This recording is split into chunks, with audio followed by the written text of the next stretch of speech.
It was a rainy Thursday afternoon when Daniel rushed back into the house, cursing under his breath.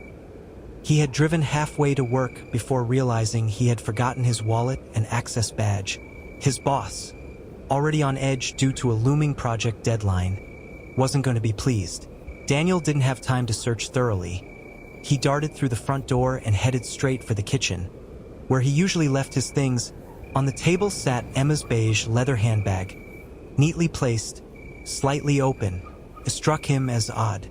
Emma never left her bag behind unless she was in a serious rush, and this morning she seemed completely calm. Still, he focused on finding his wallet, assuming he must have mistakenly put it in her bag the night before when they returned from the grocery store. He unzipped the side pocket, half distracted by the ticking clock.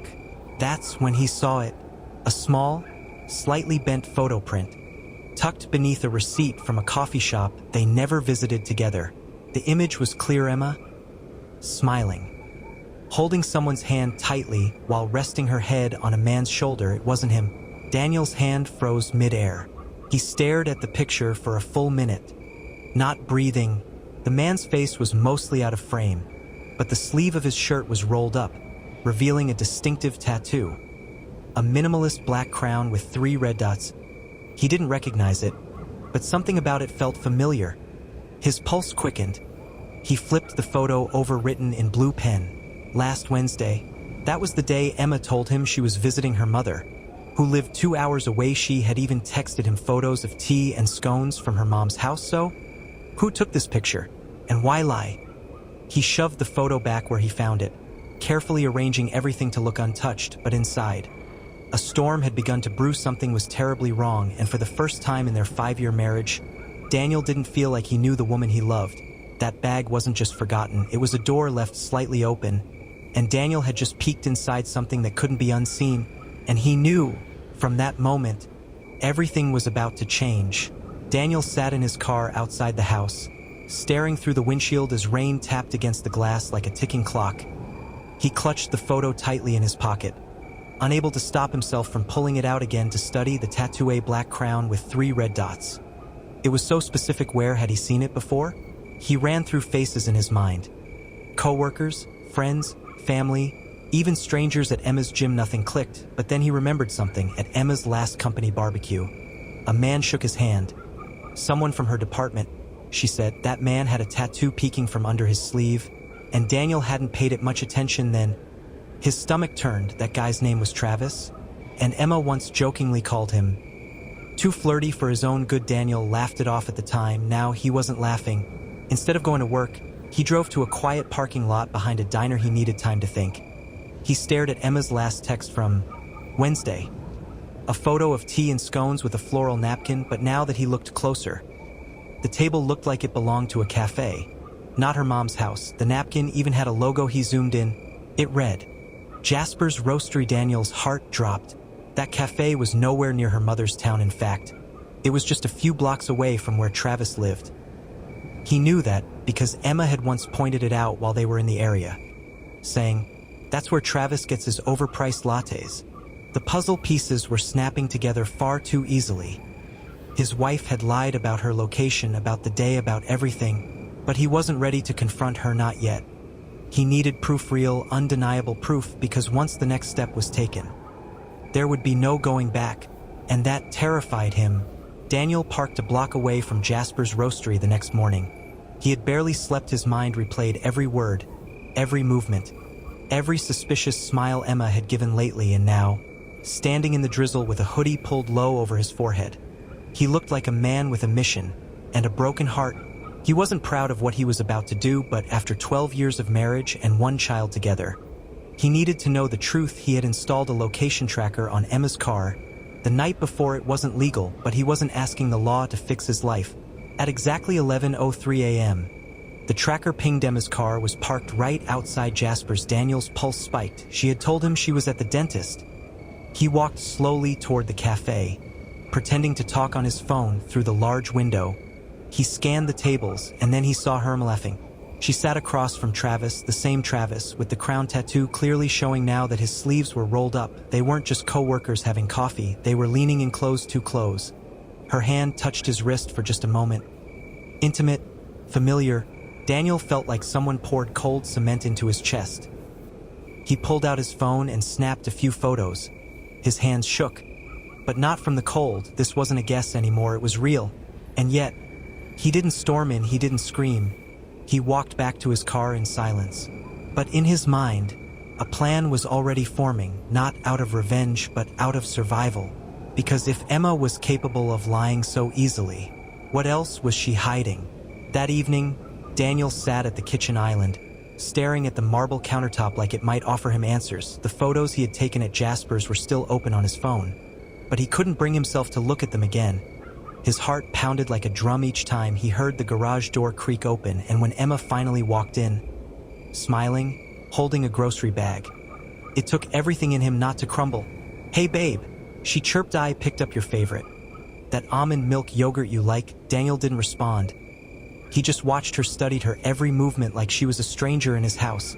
Emma paused, sensing something. Her eyes flicked to his phone, which was face down now, then to his hands, which were clenched so tight his knuckles had gone white. "Everything okay?" she asked. A little softer now, Daniel exhaled slowly. "I saw you today," he said quietly. Emma froze. "Saw me?" she repeated, voice shaky. "At the cafe," he clarified, still not looking away. "With Travis." The air in the kitchen went still. You could hear the fridge humming. You could hear Emma's breathing grow shallow. Her lips parted, but no words came. Instead, she dropped the grocery bag on the counter. Yogurt spilling out and rolling onto the floor.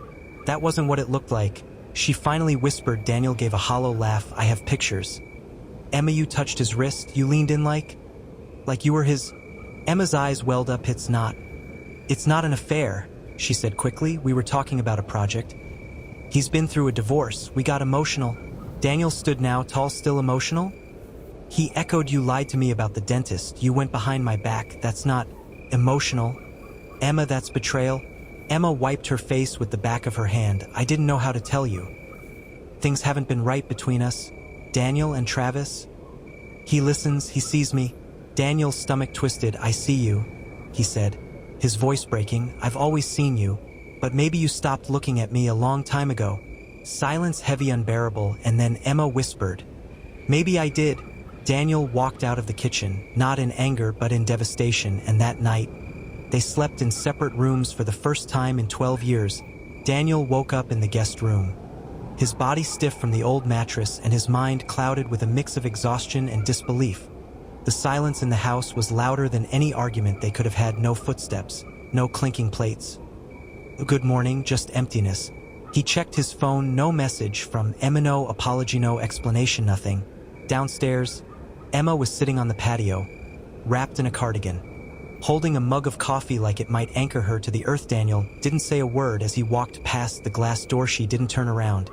At work, Daniel found it impossible to concentrate. Emails blurred in front of him. Colleagues asked questions he barely registered. All he could think about was her words from last night. "He sees me?" He kept wondering. When did I stop seeing her? Was it when I worked late? When I stopped complimenting her? Or did she just stop trying to be seen? At lunch, he pulled out his phone and scrolled through their old photos. Vacations, holidays, goofy selfies. There was a time she looked at him like he was the only man in the world. Now she looked at another man like that. Back at home, Emma was in the bedroom with the door slightly open. He could see her packing a small overnight bag. Her hands were shaking. "You going somewhere?" he asked from the doorway. She jumped slightly, then turned slowly. "My sister's, just for the weekend. I think we need space." Daniel nodded, his jaw tight. "Do whatever you need to do." Emma paused like she wanted to say something more, but she didn't. She walked out, and when the door closed behind her, the silence that followed was deafening. That night, Daniel sat alone at the dinner table, staring at the two plates he had set out from habit. One remained untouched, like a ghost of a life that was slipping through his fingers. Daniel couldn't sleep, not because of the bed but because of the thoughts running wild in his head, each one sharper than the last. He replayed Emma's expression when she left. Guilt, fear, relief. At 2:47 a.m., he got up and walked into their empty bedroom. Everything looked untouched. Her pillow still fluffed, her slippers by the bed, like she would return any second, but she would not tonight. He sat on the edge of the bed, staring at her nightstand. Her tablet was there. Unlocked, she never locked it. She trusted him, or maybe she just didn't care anymore. With a trembling hand, he opened her messages. He didn't know what he was hoping for: reassurance, a misunderstanding. But the truth hit him harder than he was ready for. There were texts, dozens of them, between Emma and a contact saved as T. But Daniel recognized the number. Tyler, his coworker. "You make me feel alive again. I hate sneaking around, but I can't stop when I'm with you. I forget he's even there." Daniel's breath caught in his chest. Each word felt like a dagger, but it didn't stop there. Photo selfies at her yoga class, a kiss at the back of some car, a blurry shot of their daughter's drawing on the fridge. Proof she had brought him to their home. He slammed the tablet shut. His body shook from rage, from betrayal, from knowing that the life he built was being shared with another man. He walked outside into the cold night. He needed air, he needed to scream, but all he could do was clench his fists and promise himself one thing: this isn't over. The morning sun broke through the window, but Daniel felt nothing. Sleep had never come, only silence, heavy mocking. He walked into the kitchen, eyes puffy, hands trembling as he poured himself a cup of coffee. Charlotte sat at the table, eating cereal, swinging her little legs as if nothing had happened. She smiled. "Daddy, are you sad again?" Her words crushed him, but he smiled back just enough to not break. He kissed her forehead and told her he loved her, then walked back into the living room. Back to reality, Daniel picked up his phone and stared at Tyler's name. He hesitated, then opened Facebook. He typed in Tyler's name, scrolled, and stopped. A picture from 3 weeks ago, the bar, Tyler, Emma, and 2 more faces that made Daniel's heart drop. Emily and Josh. Emily was Emma's best friend, Josh was Daniel's. They were all smiling, laughing, having drinks together like it was the most normal thing in the world. Daniel stared at the screen, jaw clenched. They knew, they had to know, Emma wouldn't be this bold unless she felt safe, protected, surrounded. He picked up the phone and called Josh straight to voicemail. Next was Emily. She answered after 2 rings, but the way her voice cracked when she said, "Hello?" told him everything. "Emily," Daniel said slowly, "how long have you known?" There was silence, long, painful, and then a sigh. "I didn't want to be involved, Daniel. I told her it was wrong, but she wouldn't listen." He closed his eyes, as if hearing it made it any easier. "So you just stood there and watched her destroy our marriage? She said you'd moved on, that you didn't care." Daniel almost dropped the phone. Moved on.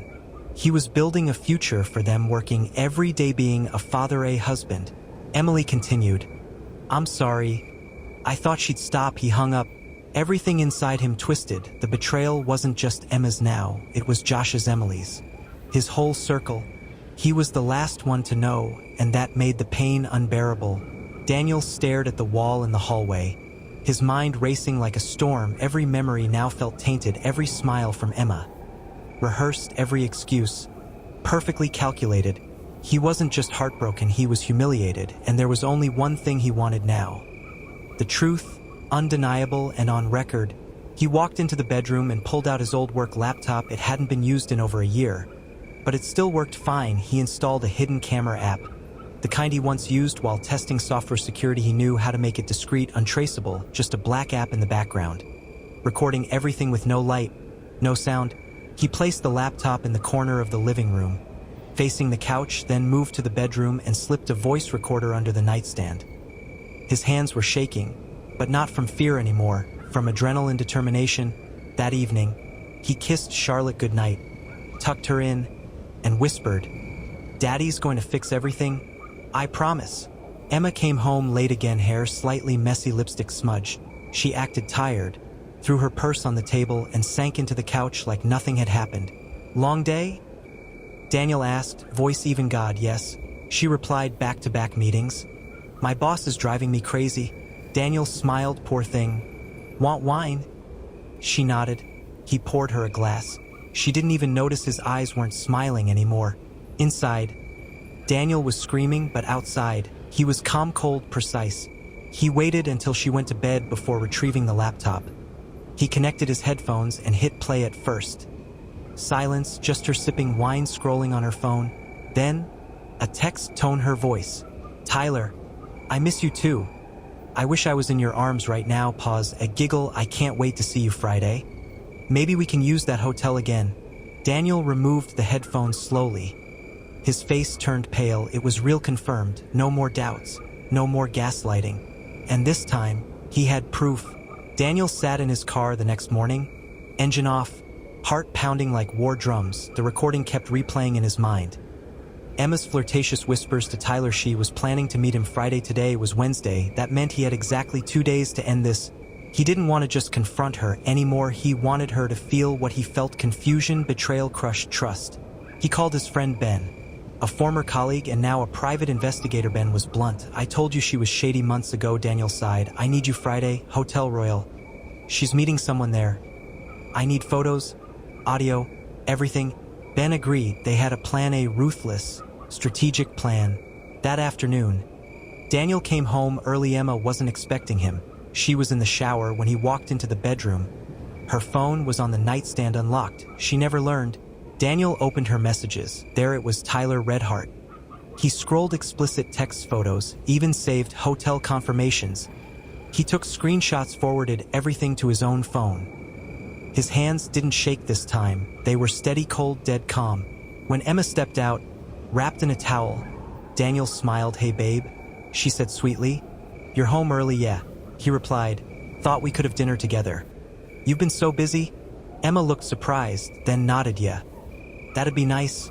Daniel cooked pasta. They drank wine. She laughed like nothing was wrong, like she wasn't living 2 lives. Inside, Daniel counted the hours. Friday was coming, and when it did, everything would fall apart. Friday evening came like a thunderstorm waiting to explode. Daniel sat in his car, parked 2 blocks away from the Hotel Royal. Ben was already inside, wearing a service uniform, a hidden camera clipped on his chest. They had rehearsed every detail. Daniel's phone buzzed. One message from Ben. She's here, room 204. Not alone? Daniel's chest tightened. He got out, heart thumping.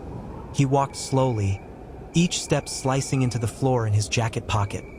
The copies of the texts, the photos, and the hotel receipt in his other pocket. His wedding ring, which he'd just taken off. He reached the front desk. Ben gave the green light. Daniel took the elevator.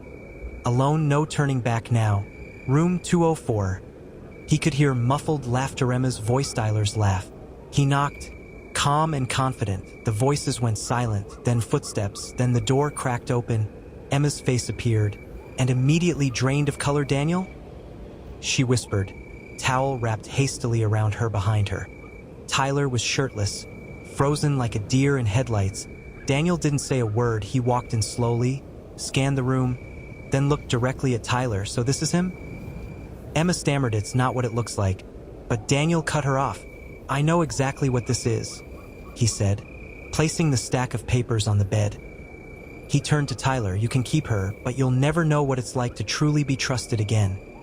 He looked at Emma one last time. You destroyed our marriage for this? For cheap lies and hotel rooms? Emma's eyes welled up. I didn't mean to hurt you. But Daniel was already walking out, down the hall, out the elevator, into the fresh night air. Free, shattered, but free.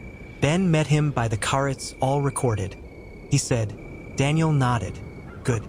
Let the truth be known. I'm done hiding.